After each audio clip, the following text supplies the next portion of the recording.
Okay, here we go. Week 5, the last week of, I guess we're recording. Hello, last week of EDT-630, Design and Development of Media. I don't see anybody else joining me here tonight. I'm sure folks are well on their way of working on videos and getting those polished up, so certainly excuse your absence. I would like to talk a little bit about a few things that have looking at what do we do once we have finished our video. That's the media. That's the topic I'd like to talk a little bit about tonight and show you a few things. As usual, get a little PowerPoint here. This will show what I have planned for tonight. Again, that question of what do we do with our media once it's been created. I've got a few tips and tricks and show and tell, and we'll go take a look at YouTube and so forth tonight. But basically looking at once we have created video, how do we make this thing available for our audience to take a look at? But you know, before we take a look at that, I'd like to share with you this image that I came across this week. And let me explain where this came from. You see that we have a screenshot on here. All right. This is a screenshot that was a part of a presentation that I was working on. And a faculty member had created this as part of a PowerPoint presentation that she was sharing with a larger group of students. And you can tell that they're working in Excel here. And the idea is she was trying to show students how to go in and create pivot tables. And just an aside, if you don't know how to use pivot tables, a great tool in Excel. Take my course at the community college. I'll teach you all about it. But basically, she was teaching these students how to use pivot tables. And if you look at this, you'll see that we have some kind of important stuff here on the image, the data that she's trying to put in the table. We have the create pivot table dialog box here. But look at all of this wasted space on her slide. And if you think about what it is that we want students to do, we want to show them the stuff that's important in the image. We want to show, in this case, illustrate the important parts of how do you go in and operate this software. Now, the other recommendation I made to this faculty member, in addition to focusing in only on this part of the screen, which is important, I suggested that she add a few, add some cues on here. Put some arrows to show the things on the slide that students really should be looking at. What are the important elements of this dialog box? And even adding a little bit of detail about what each of these controls mean. But I thought I would begin tonight's little talk by showing you this, which is an example of what I think is some pretty weak media design. You see, it was simply a screenshot, and the faculty member did very little to think about what it was that she was actually showing in the image and how it could help her students, or how it might get in the way of her students understanding, in this case, how to use pivot tables. So that's why we study media design, so we don't end up sharing things like this with our students. And you know, I did, after I took that, use this as an example of why we study media design. I did take a look at the pictures I've got for you tonight, and I hope I haven't committed the same faux pas that they did. Doesn't look like it on the screen here, but we're at the point now, I'm assuming, where we have created our project. We've been working AVS Media Editor, video editor. We have pulled in all of the clips, all of the pictures. We've added transitions. We've added text boxes. We've added all of the elements that are important for communicating our story. And now we're ready to do what I call exporting. Actually, I happened to be working with some students earlier today, and we frequently call this rendering. With some of the software we were using, that was the terminology that one of the faculty members was using. And then, of course, some student had to say something wise about it. And he was a Beverly Hillbillies fan, something about rendering pork fat or something. But basically, the idea behind rendering is we're going to take all of these bits and pieces, this mishmash of media, and we're going to make it into one single file. And that's what we do when we export or we render. In AVS Media, AVS Video Editor, they use the word produce. But when you click on produce in AVS, you're going to get a file that looks like this. You're going to get a screen that looks like this. And it's the same kind of process no matter what you're using for your video editing software. We are going to create a file.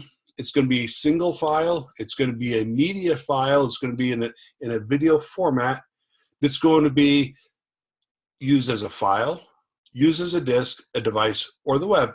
Now, the differences between these choices are really in the quantity of choices that you're going to have when you get ready to create or render the video.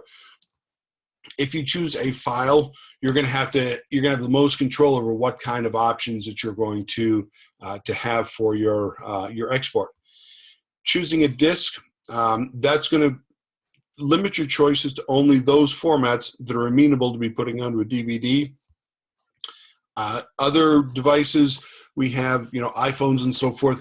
Because of the screen size and some of the compression, again, that limits you. If you choose that option, it's going to limit your choices to those that are set up for those devices. For the web, and this is frequently what I will do with students. YouTube is our friend. I'm going to show you a few things on YouTube. I'm hoping that I'm hoping you're a little familiar with YouTube, but I also hope I can show you a few things tonight that are valuable with YouTube. But if you choose web in the AVS video editor, it's going to allow you to create a file that's specifically set up for uploading to YouTube. Because our videos are kind of small, we should be okay no matter which of these choices we use. We run into more and more difficulties if you have a long video. And actually, I've got a DVD war story that I've noted to myself here that I want to make sure to share with you. But basically, when you get done with this project, my recommendation, if you're going to be sharing media with diverse audiences, and think about this, students at home, the populations that Tom's talking about working with, the folks that are going to be coming into a local community college or something to get some help, they're probably going to have very diverse computing options at home. When I say diverse computing options, some of them might use their iPhones to connect to these things. Some people might use their iPads in order to watch the videos. You're going to have students with Macintoshes, students with PCs, old PCs, new PCs, Androids. You're going to have this range of devices that people are looking at the video with. As a result, I recommend that folks publish their videos to the web. You can put you can put a video from your computer, upload it right to YouTube. If you've got any kind of a Gmail account associated with work or personal, you can embed those. It's easy, it's cheap, and all of those, the media that are up on YouTube can be played on every single device. So that's why I recommend putting stuff up to YouTube, and I'll show you a few controls to pay attention to when we go and I show you the upload screen. I do want to share with you, though, a war story, a DVD war story. We and a colleague and I recently had a 2-hour performance. The students at the school where I work had done a play, wonderful performance, wonderful theater program. And we had multiple cameras set up that night. We recorded a rehearsal, and we had this really great 2-hour video of their dress rehearsal, multiple screenshots. It was cool, multiple camera shots. When we got done, we had this 2-hour performance. And when we get to the export step here, we just kind of chose the default options. We weren't paying close enough attention to what we were doing. Even though we do several of these plays a year, we were really busy. We just chose the default options in our export, and we ended up with a file when we exported and rendered this thing, and it was about 5 gigabytes. Now, if you know anything at all about the DVDs that you go and buy off the shelf at Staples, they have a limit of only about 4 gigabytes, 4.5 or something like that. So after this rendering process, and think about it, this rendering process of a 2-hour video took several hours to complete. So we basically wasted an afternoon in rendering this file that was too big. Okay. Once we realized, it's like, okay, well, we have no choice but to re-render it. So we opened the project file back up, chose some options in order to decrease the final size of the media file, got them all set, got it down to about 3.5 gigabytes. rendered it, realized at the end of that we were going to be using a Windows product. We were using Windows Video Maker or Windows DVD Maker in order to create DVDs. Windows DVD Creator requires that the files be in Windows Media Video. It had to be a WMV file. We had saved this thing as an MP4 file. So now we had our second rendering, another 4 hours lost here, and we still had the wrong format for our program. So it took us 3 times of rendering this file at about 2.5 hours each in order for us to finally get the file that we needed. So little war story there, and it's not a big deal here when you're working on small videos that are going to be uploaded to the web.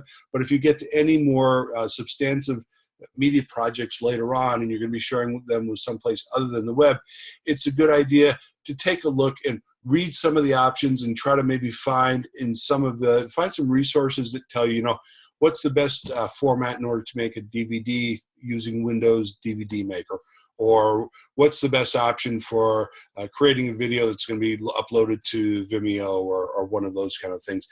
It's worth doing it because you can waste hours if you have a long video project. So that's what we do. Exporting is a process. It's going to take your project with all the mishmash bits and pieces and put them into a single media file that you can then share on a network drive. You can put it onto a disk. You can upload it to the web, and then folks can go and take a look at your final product. Okay. As I mentioned a moment ago, my option I always recommend, especially folks who are new to this and who are creating media for diverse audiences, make your files amenable to the web, because then you can upload them to YouTube. Okay. And here is the YouTube upload screen. I'm not sure if you have ever seen this before, but if you have a Gmail account, you can go to YouTube. In the top right-hand corner, there's a sign-in screen. You can use your Gmail credentials in order to log into YouTube. Now, if you are using a Google Apps for Education, GAFE account, you might have to check with your system administrator, because especially when we work with elementary school students, oftentimes we will turn off some of the options and some of the tools that are available in Google Apps for Education. I know in our school, the Google Apps for Education that I manage, we don't allow elementary school students to access YouTube to upload, but we do allow high school students to do that. Again, that's one of the things that you work out in your local community. But if you have a personal account, or you set up a personal account that you use for professional purposes, which a lot of folks do too, set up a Gmail account. You can go log on to YouTube. And then when you click on this upload button you see in the top right-hand corner, when you click that upload button, you can then upload selected files. And it really does work. If you have a file, an MP4 file, or a .mov file, or even a WMV file, any of those standard, AVI even works. If you have some of those standard video files sitting on your desktop or sitting in a folder, you can just simply drag them from your desktop, drop them right here on this big arrow, and they will be uploaded to YouTube. Now, we do have some options. By default, Google wants you to make your file public. If it's public, it's going to be available for anybody to see. It's going to be available on searches. So if somebody goes and does a search for budgets on YouTube, they're going to find your presentation. They're going to find your video. Okay. We do want to be a little bit careful with that in schools. One of my sons, when he was a senior in high school, he and a partner spent about a marking quarter, a little less than a marking quarter, but they spent an extended amount of time creating this really great music video. And they had all kinds of really great images, and they were finding the craziest images they could find around the school to put on behind or in front of this this audio. It turned out to be fantastic, and they actually created some really neat illusions with some of their shots that they took. We had it linked on the school webpage for a couple of days, but then we had to take it down because there was somebody, we have no idea who went and added some comments. There were very complimentary comments to the students' work, but the language that they used was really not appropriate for school. So just be aware of that. If you do make this public, it's going to be out there for everybody to see, and everybody can use all of the tools that are available in the YouTube community to comment and share and relink and so forth. Now, if you create an unlisted video, this is what I do in almost all professional circumstances. An unlisted video is one that is available to anybody, but it doesn't show up on searches. So if you go and do a search for Excel pivot tables, I have made some videos on making Excel pivot tables. I have not, however, made them public. So you're not going to just be able to go and find my work on YouTube. The students in my class, if I send them a link, they can open it up without having to do any kind of logging in. They don't have to provide any credentials at all, but no one else is going to see it unless they have that link. A private video is a little different. Private videos do not show up on searches, and the person who creates it, if you are the uploader, you must specify the individuals who are allowed to see it. And you can specify up to 50 email addresses, and basically if somebody tries to open up a private video, YouTube will prompt them for your username and password, and they will enter in their Gmail accounts. They have to have a Google account in order to do this, and then that will allow those people to see the video. Okay, so uploading is really easy. It's cheap. It's free. If you're doing extended videos, you do have to verify your account on YouTube, but it's not a big deal. It doesn't cost any money. Just a couple of clicks will verify you, verify that you're a real person is what you're doing. And then you can upload videos, know the difference between public, unlisted, and private. Unlisted usually works, and that's what I recommend. If a teacher or faculty member is trying to share something with a community, they've got an audience that's going to be looking at it, make it unlisted. They'll be able to see it on their devices immediately, but it won't show up in searches. Okay. Now, once we get some videos up there, what do we do with it? And I've got a screenshot here of the video manager. And I'm going to go and log on to, or I'm going to take us to YouTube and show you the video manager, because I want to show you a couple of things. And I'm going to click through these couple of things that I want to show you. I'll show you on the screen, then we'll go on to I'll open up Chrome and we'll get into YouTube. I want to show you the video manager. I want to show you also that you can add subtitles to your video. Now, this is a really great tool, especially when you're working with educational populations. We need to make sure that we're being sensitive to students with disabilities. And we do have the Americans with Disabilities Act, ADA, that does specify that we need to be using subtitles for videos. This is something that teachers don't often do unless they have to. I'd like you to make you aware of it, because this is actually an interesting and useful tool. And if you take a look at some of Richard Meyer's work on multimedia principles, design principles that are not mentioned in our textbook, but I did provide you the link earlier, Myers and others would say that it is a good idea to give people the option of seeing both the text and the video, but also give them the option to be able to turn it off and turn it on, which is what we can do here in YouTube. Okay, so I'm going to show you the video manager. I'll show you how to add subtitles, give you a little quick tour of that. I want to talk about the embed code, because the embed code, which is available on every YouTube video, allows you as a teacher to go and steal video. Not really steal it. You are able to link to it. You mash it up. You can have the video show up in your course, in your LMS course, in Blackboard, in Moodle, in the Google site. You can have the video show up any place without it having to open up another tab. And this is what it looks like on the screen. This is a YouTube video that's been embedded into a course website. And the course is in systems quality systems training, you see here in green.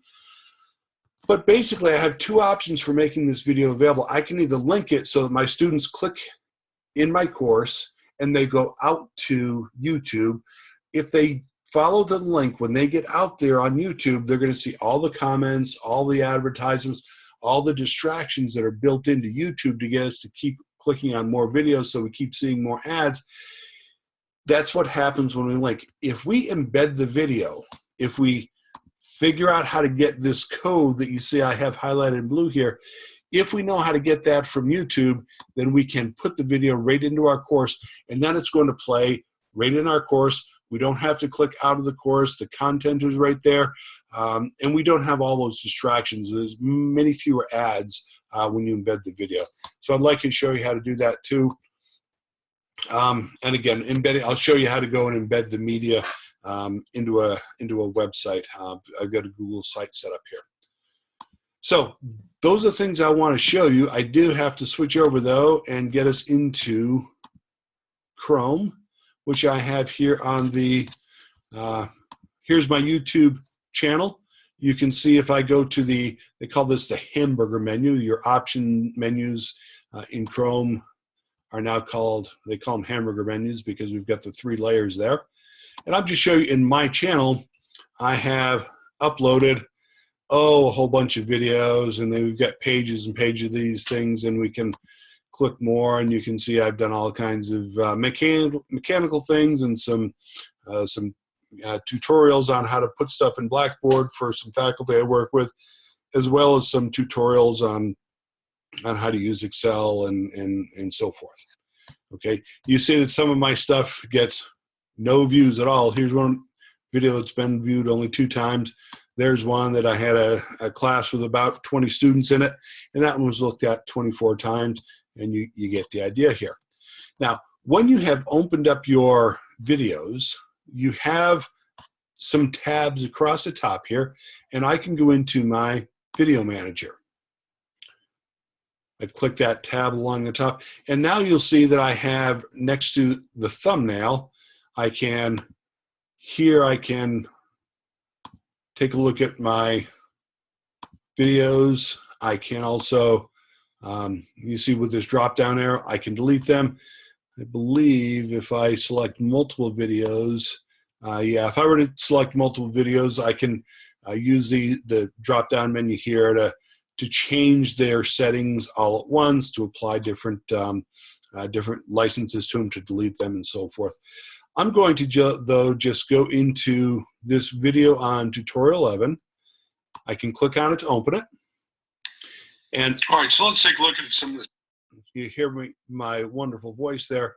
Now, when I'm here on the page, you also get a chance to see my musical taste by looking at my recent views there. Again, this is all the stuff that we avoid when we embed videos. Okay, and now you see I have open my video in the regular YouTube page. I have down here a share button, and this shows up on just about every YouTube video. And then you see I have some options for sharing it here, but I also have this embed code. Now you see when I open it up, there's a whole bunch of really scary looking gobbledygook there. I can copy that text. And now this is jumping ahead in what we wanted to do, but let me just show you. Here I am in a Google site, okay? And I want that video to be embedded here in my Google site. Now you'll notice I have an HTML button here in my toolbar, and almost every HTML editor that you encounter nowadays, it doesn't matter if it's in Google Sites, if it's in Blogger, if it's in your HTML editor on an LMS like Blackboard or Moodle, almost every one of these places where you can create content for the web has an HTML tag, okay? I'm going to click on that in order to edit the HTML source code, and you'll see I get a new window that pops up here, and this little BR, this is a break tag, which has been added in there. Now, a moment ago on YouTube, I copied this text. Here I am now in my Google site, and I have opened up the HTML editor, and I'm going to paste, and you'll see all that scary looking HTML code has been pasted here into my editor. I'm going to click update, and you'll see it says that this is a YouTube video that's here. That's because I'm in the edit mode of Google Sites. You probably know that if we save this in the top right hand corner, now you'll see there is my video that's embedded, and I clicked it. All right, so let's take a look at some of the steps. And now you'll see that the video shows up but without all the other gobbledygook, without all my previous history of what I've been looking at. You don't get a chance to see my musical taste, but you also don't get to see the rotten comments that my students have made about my video. There is an option here to look at this thing. You can share it. You can watch it in full screen. You can watch it in YouTube. You can also turn on the closed captioning. Now, you'll see that it has made an attempt to go through and listen to what I said, and it's tried to... They're causing people some problems here on tutorial 11. So we have to do the lighthouse and the donors to the lighthouse and so forth. Now you see I've got this. Now you'll see that the closed captioning is not perfect here. It did misunderstand me a little bit. I'm not sure if I stuttered or if it didn't do a good job. Either way, if we want to go in and work on and add some closed captioning to our video here, I can go back into YouTube. I can go back into my channel. In the video manager, I'm going to choose the video that I want to work on. And rather than clicking edit here, I'm going to click on the edit drop down arrow, I should say. And you'll see we've got a couple of options here. If you wanted to download this as an MP4, maybe to put it onto a DVD or to put it on a thumb drive so a student could take a look at it at home without having a connection to the internet, you could do that. This is only an option that's available to the uploader of the video, unless you add some fancier things in Firefox, which are kind of beyond what we're doing here. But I'm going to go into subtitles and closed captioning, and you'll see that what happens here is I can add a new subtitle. I'm going to add it in English, and I can transcribe and auto-sync, or if I wanted to, I could just create a new subtitle or closed captioning, and you'll see that I get the video that opens up. I can play it. All right, so let's take a look. You have probably seen that this is a waveform of what my voice is, and you can just type in here. So you can type in exactly what it says. You see, you get a preview. People who are really fast typists can click right along, and they could do a 2-minute video in about 2 minutes. Takes me much longer because I'm the world's slowest typist. Okay, so I have shown you when you get done with your video, you have to export it, you have to render it. Then if you're going to be sharing this with students, I recommend that you put the darn thing up on YouTube. You can go and upload it here, drag the file right into this upload window, make it unlisted. Once it's unlisted, once it's up there, then you can find it here in your uploads, and you have some options of going in to the video manager and close caption it if you think it's going to be important for your students. If you don't need to close caption it, All right. Go grab the video, grab this embed code for it, copy that, and paste it into a website that's publicly available for your students to view. That way you can cut out all the hassle of having to link your students to a YouTube video, expose them to all those potential advertisements and all the other junk that you know is on the right-hand side of a YouTube page. You avoid all that, and you've shared your video, you've shared this media in a format that's going to be viewable by every person no matter what device they have. So that's what we do with our media once we have created it. Best way to share it, I'm telling you, YouTube is the friend of just about every educator. So here we are, 29 minutes. While we're stopping a minute early. I'm going to end the recording now. Hope this was useful to you. Look forward to looking at your final projects and adding some grades for you folks so you can be moving on. I'll see you online sometime. Thanks a lot.